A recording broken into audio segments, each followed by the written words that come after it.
consider that this right now is being beamed out like into space, and millions of years' time, aliens are going to be watching what we're doing right now?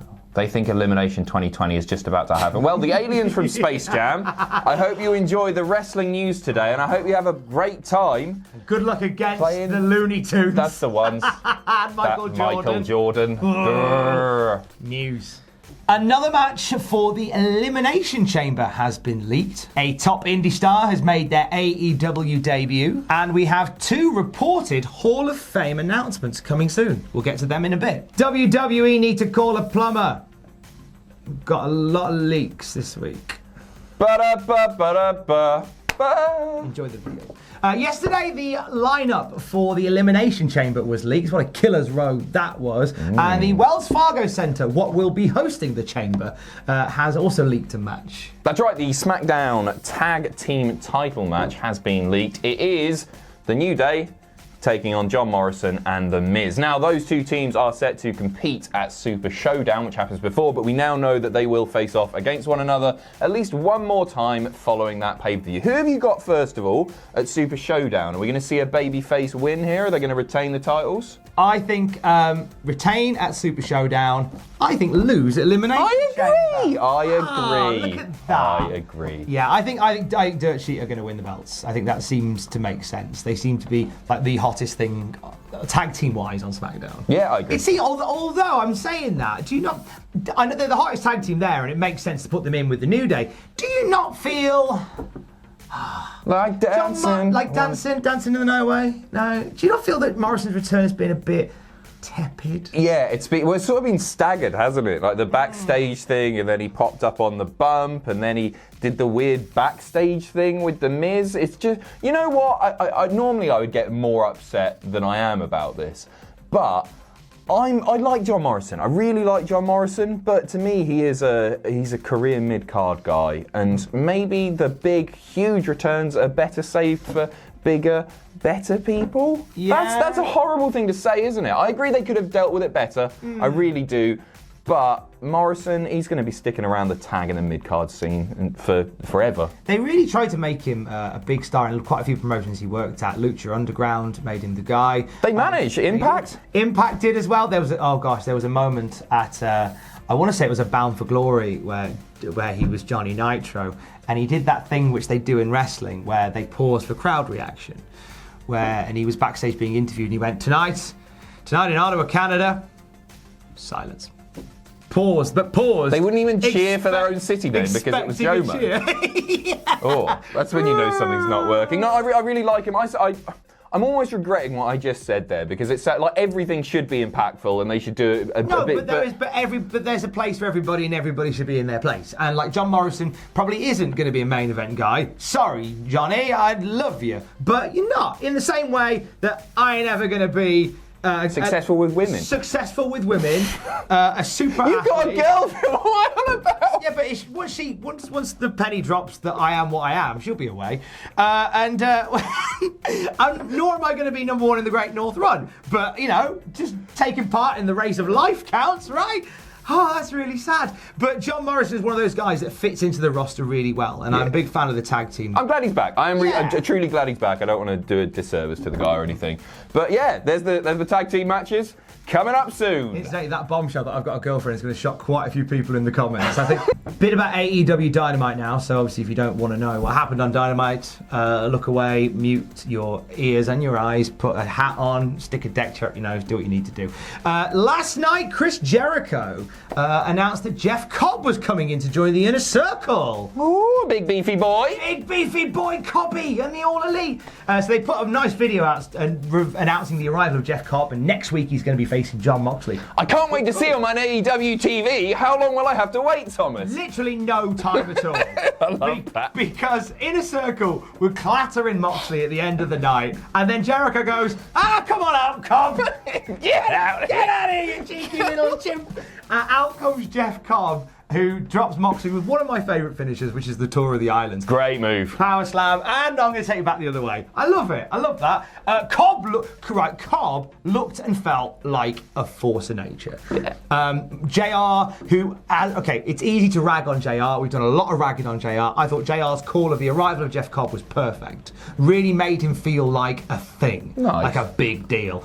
And so I'm excited for Cobb and Moxley next. I'm excited for Cobb to do more. But where is Cobb in the world of wrestling right now, Adam? Well, we have an update on his contract status from PW Insider. While Cobb is still working for both Ring of Honor and New Japan, his appearance is not a sign that AEW has forged a working relationship with either promotion. That's important to note.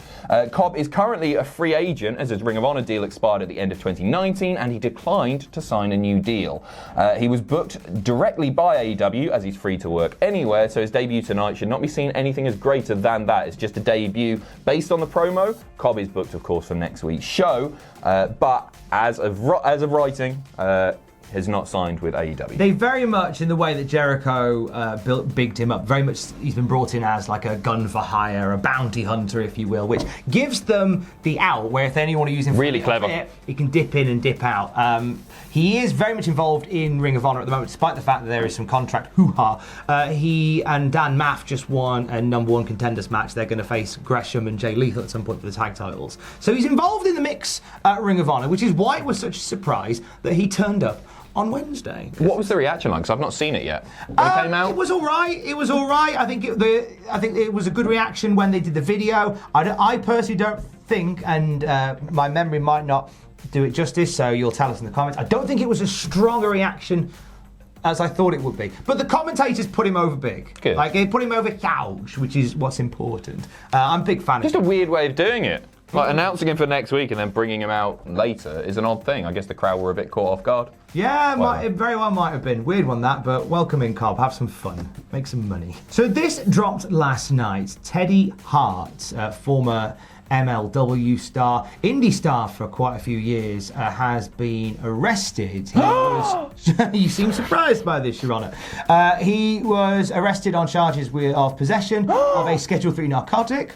and charges of a possession with intent to sell or distribute. All right, Thomas the Tank Engine.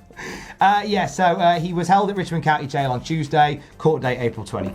Yeah, we don't know what he is being accused of supplying at the moment, but Schedule 3 drugs include codeine, anabolic steroids, and others in that family. So, you know what? I think Teddy Hart is an amazing wrestler, truly. The stuff that the guy's able to do, but I can't think of many more people in wrestling who seem to be more self-destructive than Teddy Hart. And this is quite serious, actually, because the charge of possession faces potentially a year in jail and a $2,500 fine. However, possession with intent to sell could put you in prison for up to 10 years. Jesus. So, I mean, this could be the writing on the wall for Teddy Hart's wrestling career, and he's sort of blackballed from quite a few places at the moment. He left MLW under very dubious circumstances in December, and I think the most we've seen of him, he's been doing a series of videos on his YouTube channel with Maria Manning. He's very active on Reddit as well, posting mostly about himself. I don't want to sit here and say anything too negative about Teddy Hart, because I think if he ever comes to the UK, he might kill us. So should we go to the next story? Next story. Da, da, da, da, da. Da, da, da, da, da. Can't sing anymore, we'll get demonetized. Hall of Fame is round the corner, and there are two names floating around the internet this morning that could be getting WWE Hall of Famerized, Adam. This is courtesy of WrestleVotes. Now, you've not seen these, Thomas. I haven't seen a thing, mate. Don't look. So, one is a Japanese wrestling legend. Okay. Recently retired. Okay. That's obviously Giant Bernard. God, I hate you. And the other tag team, they look very similar to one another. Very similar. Why am I pretending you've not seen it? It's obviously Giant Bernard. Jushin Thunder Liger and Bella Twins are reported to be heading into the WWE Hall of Fame this year. They're expected to be inducted. Two, in my opinion, very worthy inductees there. Absolutely. So Jushin Thunder Liger, who retired at Wrestle Kingdom back in January, wrestled at a takeover show most recently. Tyler Breeze! Indeed, he did. I say most recently, it was a couple of years ago. Yeah. But I'm old. Never Crazy that, isn't it? Isn't it weird to just think that happened? And they did a really good version of his music. The one that drove Sam Driver crazy on English team the other week. What I love about WWE Hall of Fame stuff is that it's a hokey Hall of Fame. We know it's not a real Hall of Fame, but I like that they will acknowledge people who've had these spanning careers outside of WWE. It's cool that, I agree. Jushin Liger going into the Hall of Fame, I think, is wonderful. They'll have some fun with that on the night. I think that'd be a real special deal. And the Bella twins, Nikki and Brie Bella, and I think more than worthy of being in there. I've seen a lot of raised raised eyebrows, more like rolled eyes. That's what I'm reading. Rolled eyebrows. Rolled eyes. My God. I've seen a lot of rolled eyes about agony. It's horrible, of the Bella twins going into the Hall of Fame. But you know what? I ain't got a dilemma with it. No, they were a draw. I think they were better wrestlers than people give them credit for, especially Nikki. I was listening to a clip from Arn Anderson's podcast where he massively put over both the Bella twins, saying that they were just like they had everything, and he did single out Nikki as being the stronger in-ring worker. People give them a hard time all the time, and I would argue that they were really, not necessarily instrumental, but they were an integral part of the women's revolution. Truly, I do think so. They were very important, and the stuff that they were able to do in the ring was very impressive. As you said, especially Nikki. To be honest, and they continue now to still sort of bridge that gap which WWE loves to bridge between their product and like the showbiz world. Like Nikki Bella doing stuff on Dancing with the Stars and just having their own reality show. They love that kind of celebrity crossover. So yeah, it makes sense to find a reason to acknowledge them and award them. The Hall of Fame's a good way to do it. It'll be so touchy as well because they're both pregnant, aren't they? If they come on an induction, they've got the little bellies. If they've got their little baby bellies, that's cute. I like that. I like they're both purgent at the same time. I think it's lovely. Who will induct them? I think Jushin Liger. Who would you? Arn's not there anymore. Who would you have induct? Both of those guys. That's tough actually. Who would you have induct the Bellas? John and Daniel. Yeah. That'd be like bumping into like your sister's ex at a bus stop. And Jushin? Tyler Breeze. The Bellas. There you go. Let's just save some money this year. Sorted. Happy Thursday. Hey, thanks for watching. Don't forget to leave a comment in the comment section down below. You can support us on Patreon by going to patreon.com/Cultaholic. Lastly, don't forget to hit subscribe and join us.